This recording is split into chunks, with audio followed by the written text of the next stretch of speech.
fechando o caixa e indo embora? Ela saiu da tá faltando duas de operadora, vai ficar uma pessoa aí. Tem cada na saca. Ela vai trocar a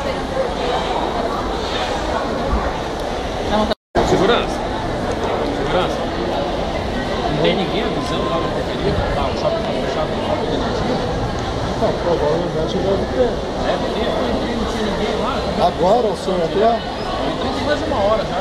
Ah, não, esse horário aí que o senhor entrou, tava normalmente, não Já, tinha. eu entrei já tava tudo apagado.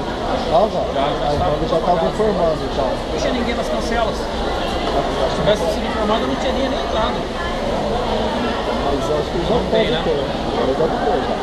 Tem alguém lá? Você tem como conferir? Deixa eu perguntar pra ele.